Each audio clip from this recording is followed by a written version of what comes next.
Good morning students. আজকে আমরা third class শুরু করছি রাসায়নিক বিক্রিয়া এবং সমীকরণ চ্যাপ্টারের। আজকে আমরা আলোচনা করব রাসায়নিক বিক্রিয়ার বৈশিষ্ট্যসমূহ নিয়ে। রাসায়নিক বিক্রিয়ার বৈশিষ্ট্যগুলো কি কি? প্রথম হচ্ছে বর্ণের পরিবর্তন। এখন বর্ণের পরিবর্তনটা কি? কোনো রাসায়নিক বিক্রিয়া সংঘটিত হয়েছে কিনা তা বর্ণের পরিবর্তনের মাধ্যমেই সহজে বোঝা যায়।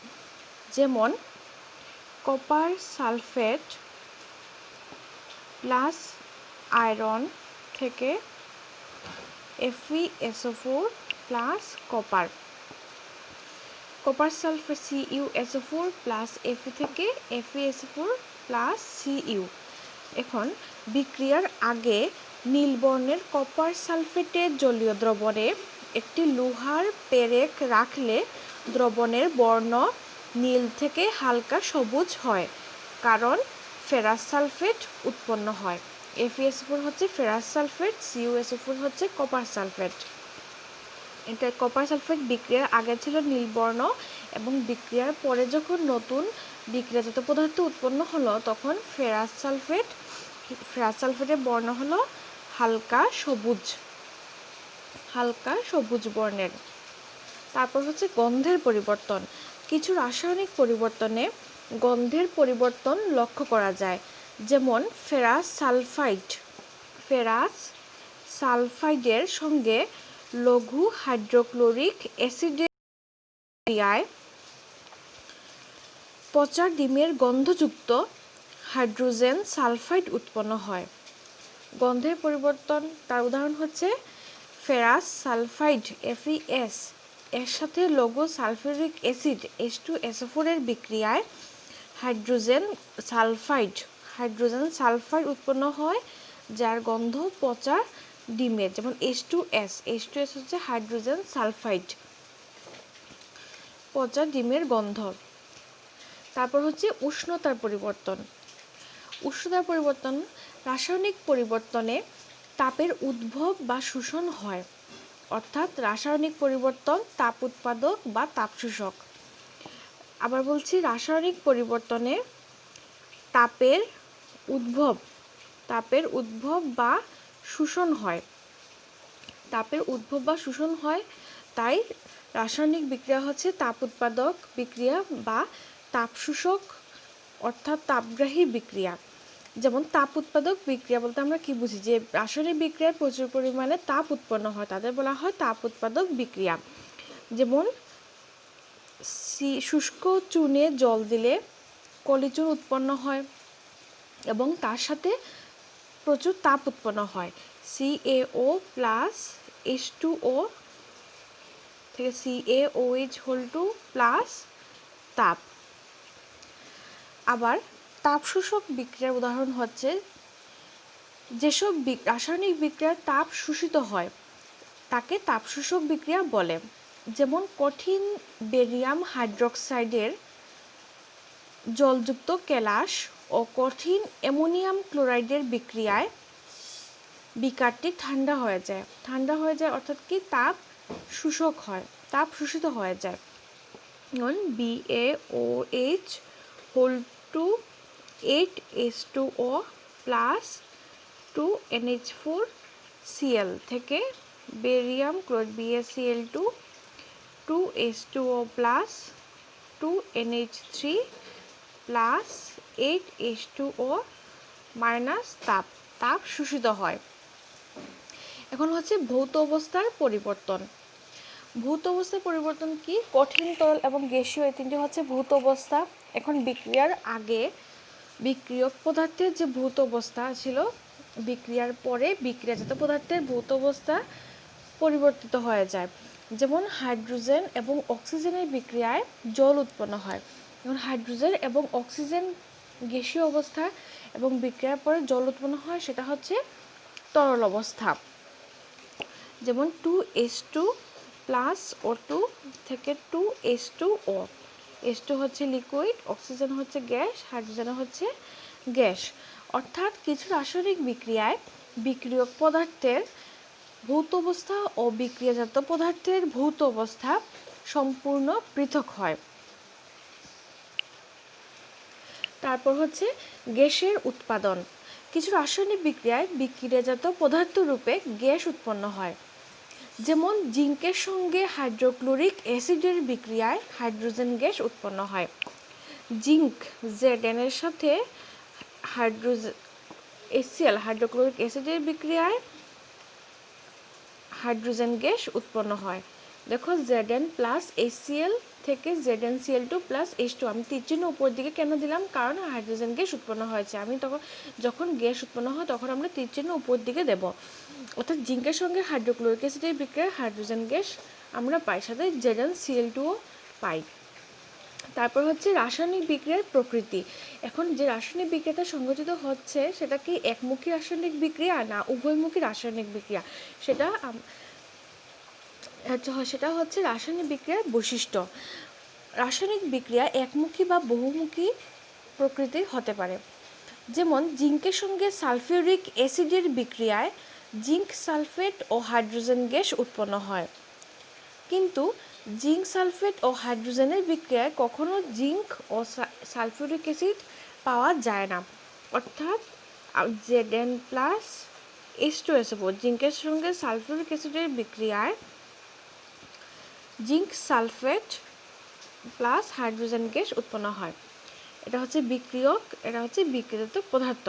এখন বিক্রিয়ক থেকে আমরা বিক্রিয়াজাত পদার্থ পেলাম, কিন্তু এই বিক্রিয়ায় আমরা বিক্রিয়াজাত পদার্থ থেকে আমরা বিক্রিয়ক পদার্থ পাবো না। ঠিক তেমনি এটা হচ্ছে একমুখী রাসায়নিক বিক্রিয়া। এখন উভয়মুখী রাসায়নিক বিক্রিয়া, এটা উদাহরণ বলি, যেমন নাইট্রোজেনের সাথে হাইড্রোজেনের বিক্রিয়ায় আমরা অ্যামোনিয়া গ্যাস পাই। একটি বিক্রিয়াকালীন একটি আবদ্ধ পাত্রে হাইড্রোজেন ও নাইট্রোজেনের সংযোগে অ্যামোনিয়া উৎপন্ন হয়, এটা হচ্ছে উভয়মুখী বিক্রিয়া।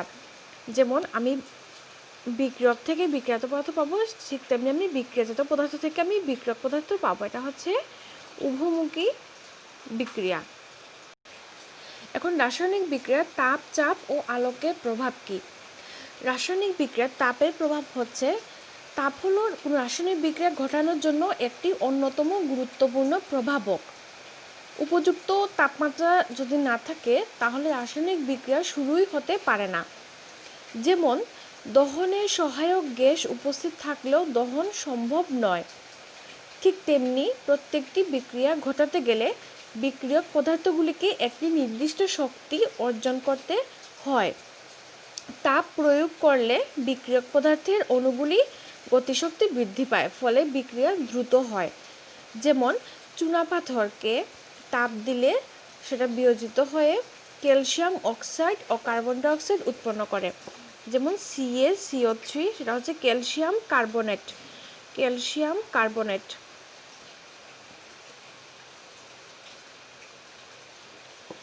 তাকে তাপ দিলে, তাপের চিহ্ন আমরা এরকম লিখতে পারি, তাপ দিলে calcium oxide CaO plus CO2 carbon dioxide gas উৎপন্ন হয়। তারপর হচ্ছে চাপের প্রভাব। কিছু কিছু রাসায়নিক বিক্রিয়া সংঘটিত হওয়ার জন্য যে শক্তি প্রয়োজন তা পাওয়া যায় চাপের থেকে। যেমন লেড ও সালফারের মিশ্রণে চাপ প্রয়োগ করলে লেড সালফাইড উৎপন্ন হয়। লেড ও সালফারের মিশ্রণে চাপ প্রয়োগ করলে লেড সালফাইড উৎপন্ন হয়, এটা হচ্ছে চাপের প্রভাবের উদাহরণ। তারপর হচ্ছে আলোকের প্রভাব। রাসায়নিক বিক্রিয়া শুরু করতে যে শক্তির প্রয়োজন তা কোনো কোনো ক্ষেত্রে আলোক শক্তি থেকে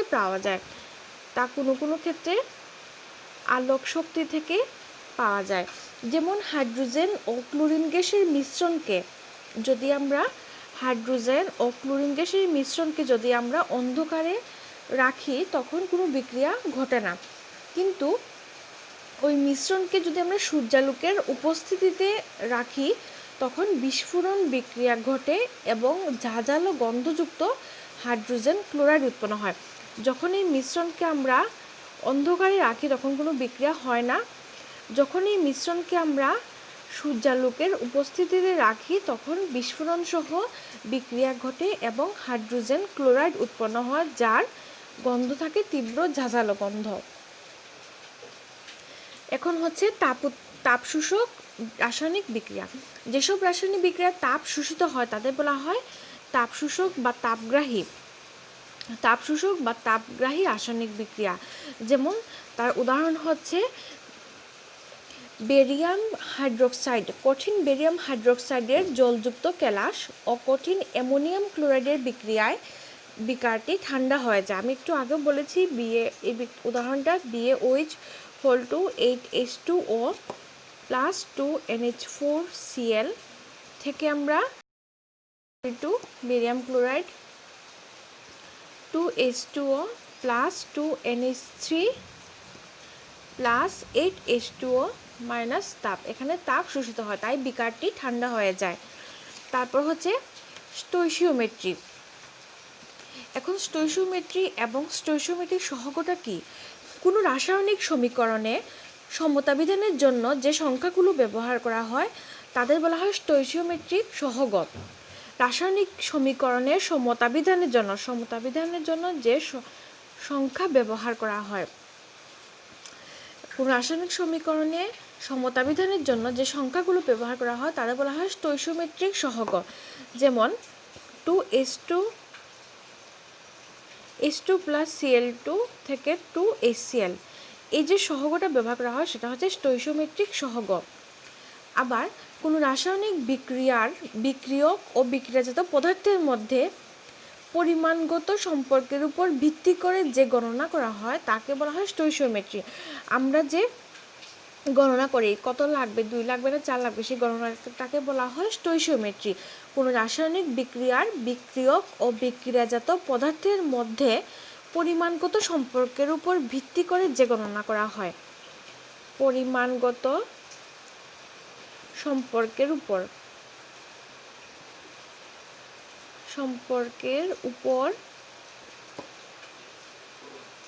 ভিত্তি করে যে গণনা করা হয় তাকে বলা হয় স্টোইচিওমেট্রি।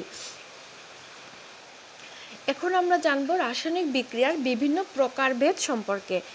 তোমরা নবম শ্রেণীতে শিখেছো রাসায়নিক বিক্রিয়া চলাকালীন একটি মৌলের পরমাণুগুলো অন্য মৌলের পরমাণুতে রূপান্তরিত হয় না, অথবা পরমাণুগুলো দ্রবণ থেকে অদৃশ্য হয়ে যায় না, বা অন্য স্থান থেকে পরমাণু মিশ্রণে এসে উপস্থিত হয় না। প্রকৃতপক্ষে রাসায়নিক বিক্রিয়ার সময় বিক্রিয়ক পদার্থের পরমাণুগুলোর মধ্যকার রাসায়নিক বন্ধনগুলো ভাঙে এবং নতুন বন্ধন গঠনের মাধ্যমে নতুন পদার্থ উৎপন্ন হয়। এটা আমরা আগে জেনেছি আগের ক্লাসে। আজকে আমরা বিভিন্ন রাসায়নিক বিক্রিয়া সম্পর্কে জানব। যেমন প্রথম হচ্ছে সংযোজন বিক্রিয়া, কম্বিনেশন রিঅ্যাকশন। এখন সংযোজন বিক্রিয়াটা কি? যে বিক্রিয়ায় 2 বা ততোধিক বিক্রিয়ক পদার্থ একটি মাত্র বিক্রিয়াজাত পদার্থ উৎপন্ন করে তাকে বলা হয় সংযোজন বিক্রিয়া। যেমন ক্যালসিয়াম অক্সাইডের সঙ্গে জলের বিক্রিয়ায় কলিচুন অর্থাৎ ক্যালসিয়াম হাইড্রোক্সাইড উৎপন্ন করে এবং সাথে তাপ উৎপন্ন করে। দেখো দুটি বিক্রিয়াজাত পদার্থ থেকে একটি বিক্রিয়ক থেকে একটি বিক্রিয়াজাত পদার্থ উৎপন্ন হয়েছে।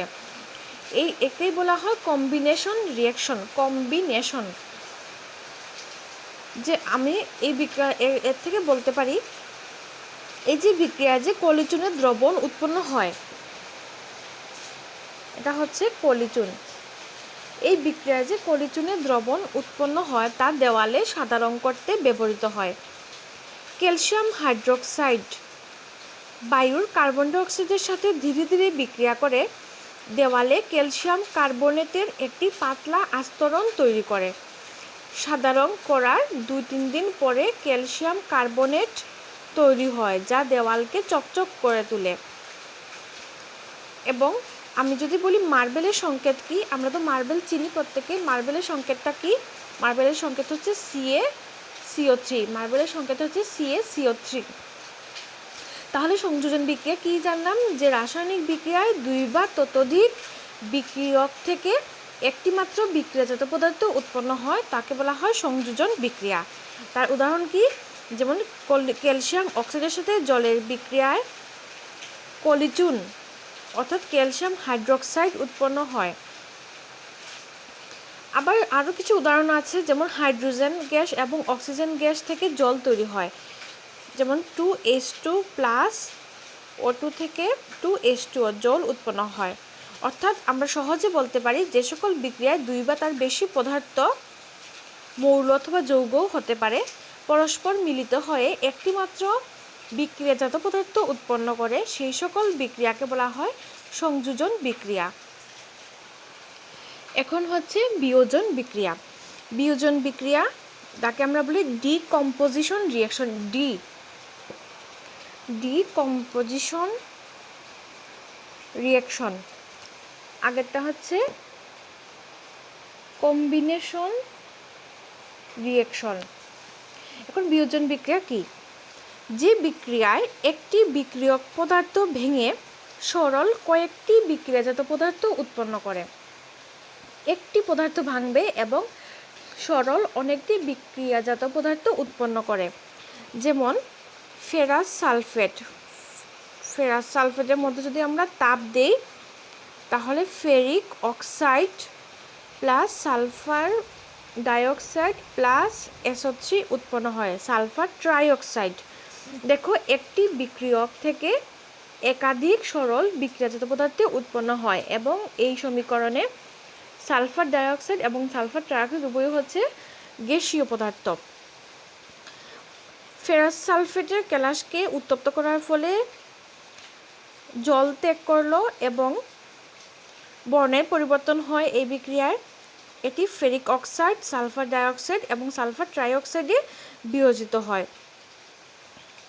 ক্যালসিয়াম কার্বনেট তাপ প্রয়োগে বিয়োজিত হয়ে ক্যালসিয়াম অক্সাইড ও কার্বন ডাইঅক্সাইডে পরিণত হয়। আরেকটি উদাহরণ হচ্ছে ক্যালসিয়াম কার্বনেট তাপ প্রয়োগ করলে ক্যালসিয়াম কার্বনেটে যদি আমরা তাপ দিই, CaCO3 হচ্ছে ক্যালসিয়াম কার্বনেটের সমীকরণ। ক্যালসিয়াম কার্বনেটে যদি আমরা তাপ দিই তা calcium oxide CaO calcium oxide, যাকে আমরা পোড়াচনও বলি, উৎপন্ন হয়, প্লাস সাথে কার্বন ডাইঅক্সাইড গ্যাস উৎপন্ন হয়, যা একটি খুব গুরুত্বপূর্ণ বিয়োজন বিক্রিয়া এবং শিল্প কারখানায় এটি ব্যবহৃত হয়। ক্যালসিয়াম অক্সাইড এর অপর নাম হলো চুন, যেটা আমরা বাড়িতে আমাদের থাকে চুন বা পোড়াচুন। এর অনেক ব্যবহার আছে, এর মধ্যে একটি হচ্ছে সিমেন্ট উৎপাদনে ব্যবহৃত হয়। যখন তাপ প্রয়োগের ফলে কোনো বিয়োজন বিক্রিয়া হয় তখন তাকে তাপীয় বিয়োজন বিক্রিয়া বলা হয়। তাপ প্রয়োগের ফলে যখন বিয়োজন বিক্রিয়া হয় তাকে বলা হয় তাপীয় বিয়োজন বিক্রিয়া।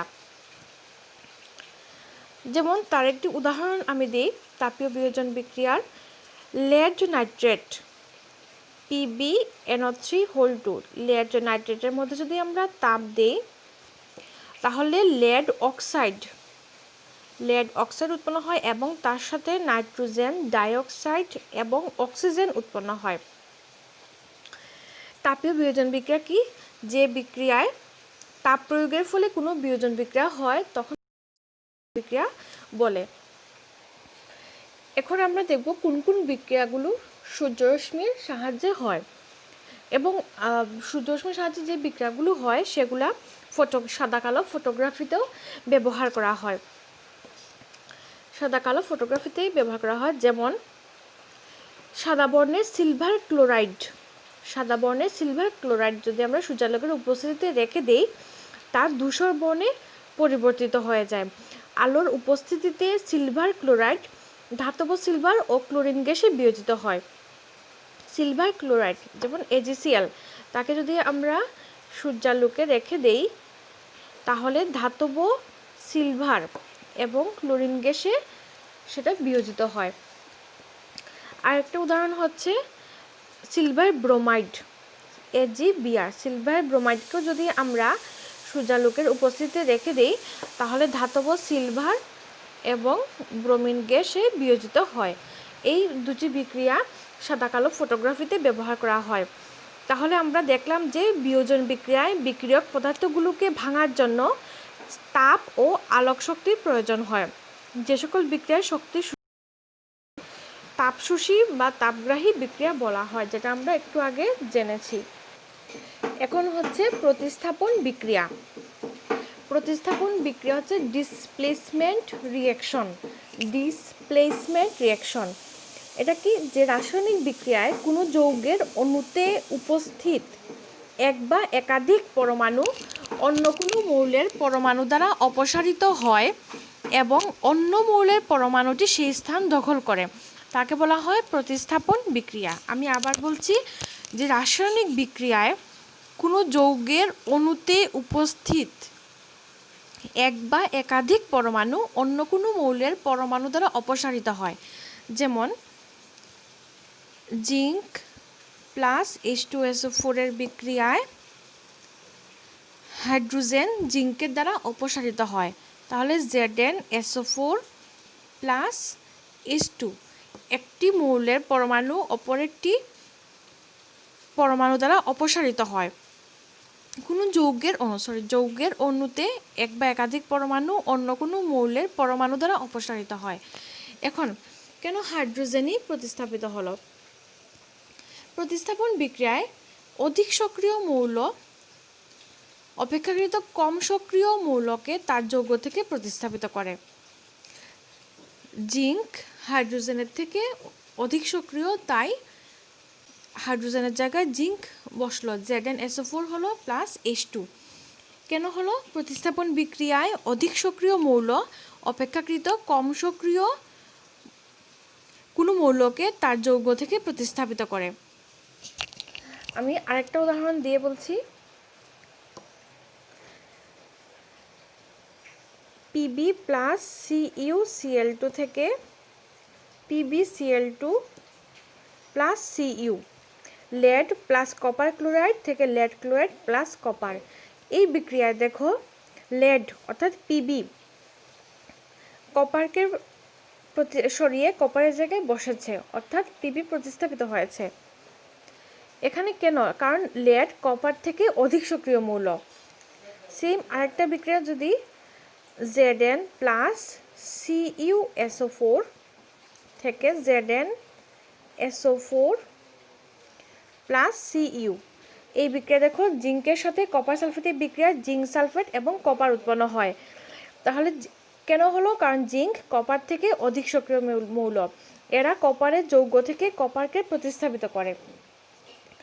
জিঙ্ক হাইড্রোজেন থেকে অধিক সক্রিয়, তাই হাইড্রোজেনকে প্রতিস্থাপিত করেছে। লেড কপার থেকে অধিক সক্রিয়, তাই কপারের যৌগ থেকে কপারকে প্রতিস্থাপিত করেছে। জিঙ্ক কপার থেকে অধিক সক্রিয়, তাই কপারের যৌগ থেকে কপারকে প্রতিস্থাপিত করেছে। এটা হচ্ছে প্রতিস্থাপন বিক্রিয়া। এখন হচ্ছে দ্বি-প্রতিস্থাপন বিক্রিয়া, ডাবল ডিসপ্লেসমেন্ট রিঅ্যাকশন। দ্বি-প্রতিস্থাপন বিক্রিয়া কি? এই বিক্রিয়ায় বিক্রিয়ক পদার্থগুলির মধ্যে আয়নের স্থান বিনিময় ঘটে। আয়ন আগে আমরা পেয়েছি পরমাণু স্থান বিনিময়, এখন আমরা দ্বি-প্রতিস্থাপনে হচ্ছে আয়নের স্থান বিনিময়, আয়ন। তাই দ্বি-প্রতিস্থাপন বিক্রিয়াকে বিনিময় বিক্রিয়াও বলা হয়। যে রাসায়নিক বিক্রিয়ায় দুটি যৌগিক পদার্থের উপাদান আয়নগুলি পরস্পরের সাথে স্থান বিনিময় করে নতুন যৌগ উৎপন্ন করে, তাকে দ্বি-প্রতিস্থাপন বিক্রিয়া বলে। যেমন NaCl প্লাস AgNO3 এর বিক্রিয়ায় NaNO3 প্লাস AgCl, এই বিক্রিয়ায় দেখো NaCl থেকে Na প্লাস Cl মাইনাস আমরা দুইটা আয়ন পাই, সেম এখান থেকে আমরা আয়ন পাই। এখন NaCl এবং AgNO3 থেকে NaNO3, অর্থাৎ NaCl এর যে পজিটিভটা আছে সেটা AgNO3 Ag-কে প্রতিস্থাপিত করে Na বসেছে, Ag প্লাস NO3 মাইনাস। আয়নের স্থান বিনিময় হয়েছে, আয়নের স্থান বিনিময়, যেমন Na প্লাস Cl মাইনাস, এখান থেকে হচ্ছে Ag প্লাস NO3 মাইনাস। এখানে হচ্ছে দেখো এখানে Na প্লাস NO3 মাইনাস, এখানে Ag প্লাস Cl মাইনাস। তাহলে NaCl এর পজিটিভটা AgNO3 এর নেগেটিভ NO3 এর সাথে একত্রে এসেছে, সেম AgCl। তাহলে NaCl এর Na পজিটিভটা সিলভার নাইট্রেট সোডিয়াম ক্লোরাইড দ্রবণের সঙ্গে সিলভার নাইট্রেট দ্রবণের বিক্রিয়ায় NaCl এর Cl- আয়ন ও AgNO3 এর NO3- আয়ন পরস্পর স্থান বিনিময় করে। আমি আবার বলছি, দ্বিপ্রতিস্থাপন বিক্রিয়াকে পদার্থের মধ্যে আয়নের স্থান বিনিময় ঘটে, তাই একে বিনিময় বিক্রিয়াও বলা হয়। এখন আমরা লাস্ট জানবো আজকে অধঃক্ষেপণ বিক্রিয়া কি। Precipitation reaction. অধঃক্ষেপণ বিক্রিয়া যে বিক্রিয়ায় দুটি দ্রাব্য লবণের জলীয় দ্রবণ পরস্পরের সঙ্গে বিক্রিয়া করে একটি অদ্রাব্য লবণ উৎপন্ন করে, যা দ্রবণে অধঃক্ষিপ্ত হয় অর্থাৎ বিক্রিয়া পাত্রের তলায় জমা হয়, তাকে বলা হয় অধঃক্ষেপণ বিক্রিয়া। অধঃক্ষেপ কি আমি গতদিন বলেছি। অধঃক্ষেপ হচ্ছে যখন দুটি পদার্থের মধ্যে বিক্রিয়া হয়, একটি বিক্রিয়া পাত্রে যখন বিক্রিয়া হয়, তাদের জলীয় দ্রবণে দুটি পদার্থের জলীয় দ্রবণের মধ্যে যখন বিক্রিয়া হয়, তখন একটি পদার্থ দ্রবণে দ্রবীভূত হয় না, সে আস্তে আস্তে বিক্রিয়া পাত্রের তলায় জমতে থাকে। এই যে জমে সেটা হচ্ছে অধঃক্ষেপ, এবং এই ঘটনাটাকে বলা হয় অধঃক্ষেপণ। আর অধঃক্ষেপণ বিক্রিয়া হচ্ছে ঠিক তেমনি যে বিক্রিয়ায় দুটি দ্রাব্য লবণের জলীয় দ্রবণ পরস্পরের সঙ্গে বিক্রিয়া করে একটি অদ্রাব্য লবণ উৎপন্ন করে, যা দ্রবণে অধঃক্ষিপ্ত হয়, তাকে অধঃক্ষেপণ বিক্রিয়া বলা হয়। যেমন আমি যদি উদাহরণ হিসেবে বলি, AgNO3 প্লাস KCl থেকে AgCl প্লাস KNO3, অর্থাৎ জলীয় সিলভার নাইট্রেটকে পটাশিয়াম ক্লোরাইডের জলীয় দ্রবণে যোগ করলে সাদা কঠিন সিলভার ক্লোরাইড অধঃক্ষিপ্ত হয়। কঠিন সিলভার ক্লোরাইডে অধঃক্ষিপ্ত হয়, সেটা সাদা বর্ণের হয়, অর্থাৎ বিক্রিয়া পাত্রের তলায় জমা হবে। আরেকটা উদাহরণ হিসেবে বলা যায় barium chloride BaCl2 plus H2SO4। H2SO4 হচ্ছে জলীয়, এর বিক্রিয়ায় BaSO4 প্লাস 2HCl, এটা হচ্ছে বেরিয়াম সালফেটের সাদা অধঃক্ষেপ পর্বে বিক্রিয়া পাত্রের তলায়। অর্থাৎ সবশেষে বলতে পারি, আবার বলছি, যে বিক্রিয়ায় দুটি দ্রাব্য লবণের জলীয় দ্রবণ পরস্পরের সঙ্গে বিক্রিয়া করে একটি অদ্রাব্য লবণ উৎপন্ন করে, যা দ্রবণে অধঃক্ষিপ্ত হয়, তাকে বলা হয় অধঃক্ষেপণ বিক্রিয়া।